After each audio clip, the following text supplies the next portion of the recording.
大家有沒有喝過那個鋁箔包的那個阿薩姆奶茶？其實這個泰奶味跟那個鋁箔包的阿薩姆奶茶大概有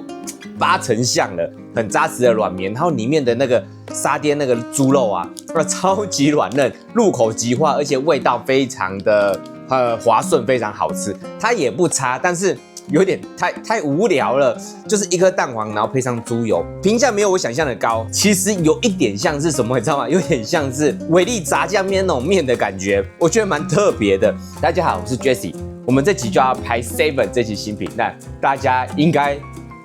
一眼就可以看出我這集怪怪的，就是我這邊前幾天去拔智齒，那我拔智齒不是一般的，就是把智齒拔起來，我是必須要把牙齦切開，因為那個智齒有點歪斜，所以必須要有动一點手術才可以把智齒拔開，所以這邊今天可以看得到非常重，所以大家就忍耐一下。雖然我知道可能大家看這個頻道也不是要看我臉啊，對，所以但是可能會有一點點有礙觀瞻，大家就稍微體諒一下，謝謝大家。那進入正題，我們這期的話就是要介紹 Seven 這期的新品。那這期新品的話，我覺得這次數量反而沒有到很多，那會不會出2集我也不清楚，因為我也不清楚我下一集還可不可以拍，因為下一集的話我還要再去處理一下牙齒，所以的話，這集趁有稍微好轉一點，因為前幾天更腫。有稍微好轉一點的時候，我們幫大家趕快去介紹這期新品。那今天這集說話可能會有時候會有一點怪，也是因為這個拔智齒的關係，所以再請大家稍微體諒一下。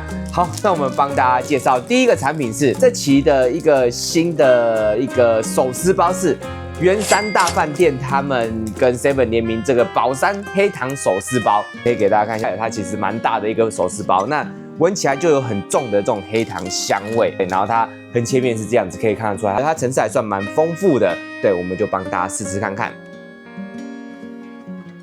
這個手撕包啊，其實它黑糖味很重，但是它不是死甜的黑糖味哦，它其實它的甜度跟糖分大概就是落在5分糖左右。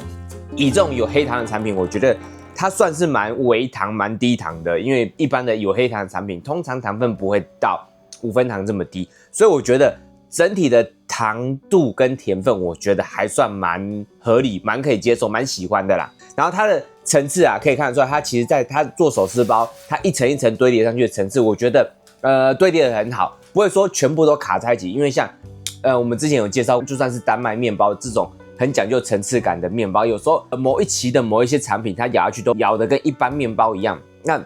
這次手撕包，你咬下去，或是你在旁邊撕，都可以撕得出它非常有層次的感覺。所以以手撕包這種需要講究層次很明顯的這個口感的話，我覺得這個圓山大飯店這個黑糖手撕包的話，我覺得算是做的還算蠻好的哦，大概有80分到90分，這個就還蠻棒的。这本身麵包很香，但是甜度又沒有到很高，層次又很明顯，所以這個圓山大飯店這個黑糖手撕包，我覺得算是蠻推薦的，而且我覺得分量還算蠻大的。下一個是Seven 這一期出的一個新品是藍莓丹麥麵包，對。如果大家有印象，或是最近有去全家看到，全家上個禮拜也出了一個新品，也是藍莓丹麥麵包。就在上集有開箱這個藍莓麵包，我覺得評價不高。那這次 Seven 出的，我已經把它切一半了，大家可以看一下，它的話是這種網格型的，其實我覺得蠻漂亮、蠻美觀的，跟上一期全家出的那個比起來的話，這個的話它的視覺效果來得更好。那我們就幫大家試試看這一期出的這個藍莓麵包，它的藍莓醬也是裹得蠻厚的哦，只是中間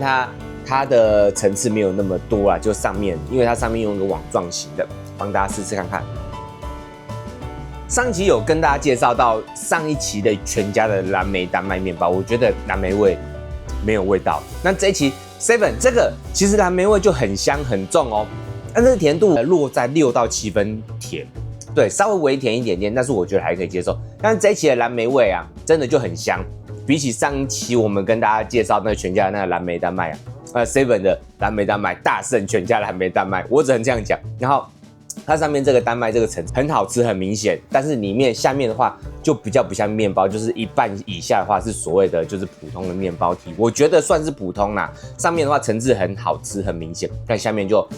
比較像普通麵包了。所以如果呢，它可以把上下都做成真的像丹麥，那我覺得會更加分。我覺得礙於很多成本的考量啊，畢竟如果要做成全部都是很多層次的話，工時應該比較高。但工時高的話，成本就高。對，這個就大家自己去評斷了。雖然下面的麵包體是屬於比較一般麵包的，但是上面的口感已經很好。藍莓醬的話很香，藍莓味非常重，然後整體的視覺效果也很美觀，所以这個我也觉得還算推薦，比起全家的更推薦 Seven 的藍莓丹麥。下一個是這期 Seven 也是新出的這個夢田屋的北海道雙麒麟風味 Q 皮鬆餅。那這個是一個鬆餅，那它是用北海道牛奶的雙麒麟風味，它很前面是這樣，可以給大家看一下，就是這樣子，裡面有這個夾一個奶油內餡，但他說它是雙麒麟口味的，我還沒吃啊。對，因為這個也是算是冷藏的，那就幫大家試試看看。吃完這個北海道雙麒麟風味 Q 皮鬆餅啊，個人覺得其實它是好吃的東西，但是呢，這個東西其實說穿了，它可能就是奶油的鬆餅而已，可能覺得換了一個名字會比較新奇新穎一點。它本身好吃，但是你說真的跟這個雙麒麟感覺有什麼關係嗎？我覺得倒沒有特別關係。我以為咬下去會有雙麒麟的口感、冰淇淋的口感那種感覺，但是沒有，其實它就是奶油。但是其實雙麒麟你也可以說是奶油口味的双麒麟，或是牛奶口味的雙麒麟，其實都很像。所以呢，很好吃。那它的外皮一樣很 Q 軟，中間內餡稍微大概7到8分甜，有一點蒜甜啊，就整體來講是不錯的。以前應該出過很多牛奶口味或者說這種奶油口味類似的鬆餅，但是如果它不換一個新的名稱去包裝的話，可能會沒有那麼特別。那它這次用這個雙麒麟風味的 Q 皮鬆餅來包裝的話，可能購買力會比較增加，但是我覺得就是好吃的牛奶鬆餅或是好吃的奶油鬆餅啊，但是會有一點點小失望，因為我以為會吃到雙麒麟冰心的口感，对，但是其實只是牛奶口味，它本身是不錯，還蠻好吃的產品，只是跟它的品名有一點點圖文不符，大家可以自己去參考看看。接下來是這一期出的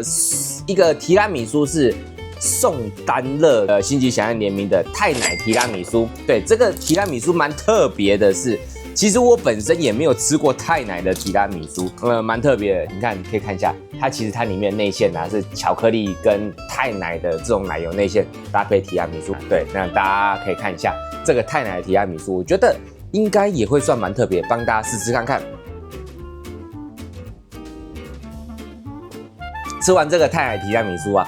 第一個，我個人覺得這個泰奶味，與其說是泰奶味，有一點像，我不知道大家有沒有喝過那個鋁箔包的那個阿薩姆奶茶。其實這個泰奶味跟那個鋁箔包的阿薩姆奶茶大概有80%像了，我覺得蠻特別的啦。因為以前都是吃牛奶口味或是奶油或之類的，對。但是這種奶茶口味的提拉米蘇很特別，只是跟泰奶有一點，我覺得還是有一點點差距。因為畢竟阿薩姆奶茶跟泰奶，我覺得還算是有一點口味上的差別，但我覺得沒有到很泰奶的感覺，有一點小小失望是一般的很多外面提拉米蘇最下面會有一層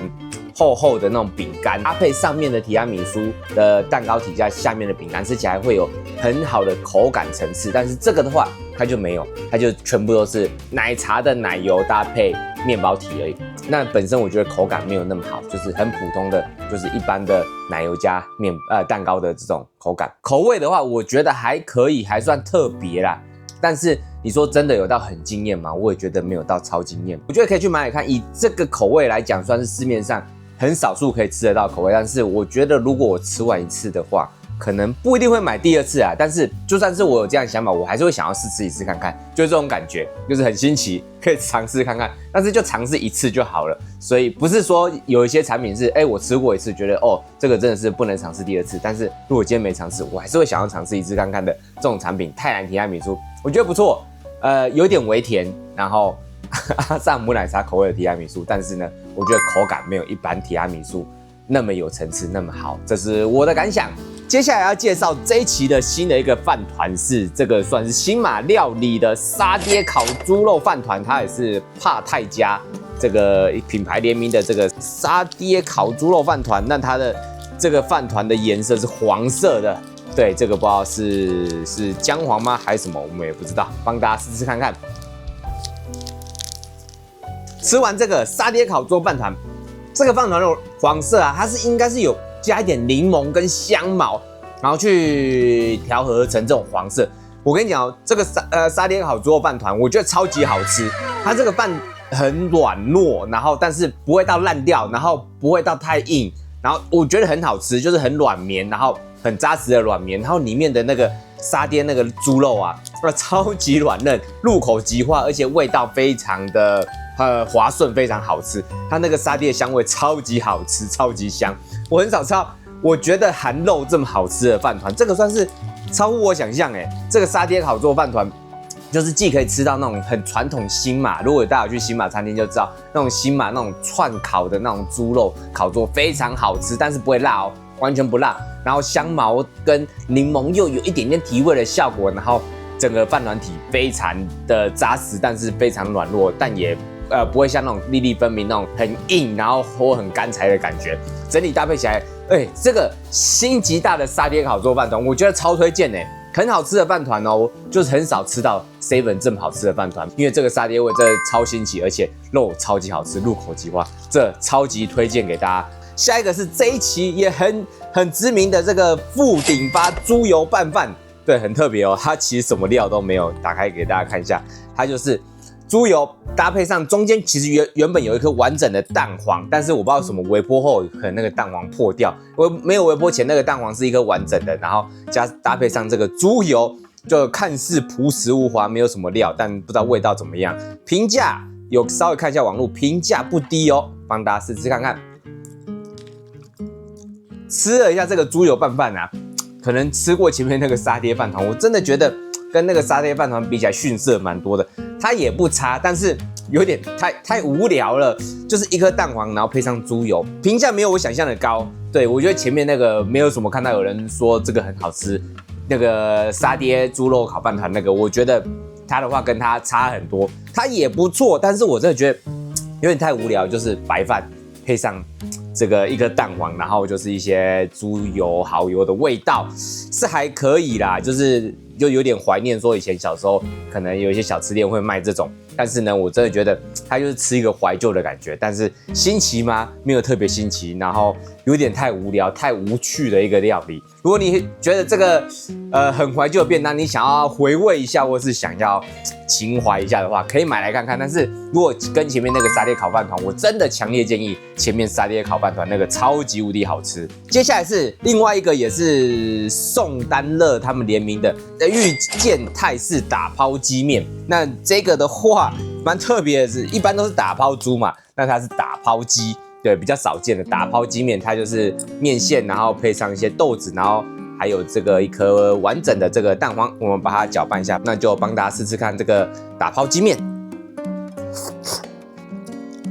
吃完這個打拋雞麵呢，這個麵比我想象中的好吃它的麵有點不是油麵類的哦。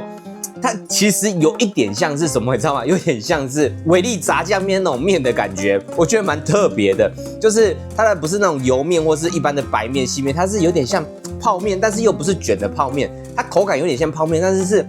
煮得很好吃的那種泡麵。我覺得蠻新奇的，一開始以為覺得就是好像很普通的一個拌麵但是吃完會覺得超好吃以這個麵來講算蠻好吃的。然後這個蛋呢，以往大家其實應該很常見，說便利商店的那種便當料理有附這種蛋，通常吃起來有點像橡皮筋，不好吃。但這顆蛋蠻難得的，不知道是不是有經過特別調理，它其實還蠻好吃的，蠻 Q 彈，不會到那種就是咬不爛的感覺。那蛋的話本身味道都差不多只是說這個口感還蠻好的，跟以往我們吃過便利商店附的蛋比起來，它算好吃很多。所以整體而言，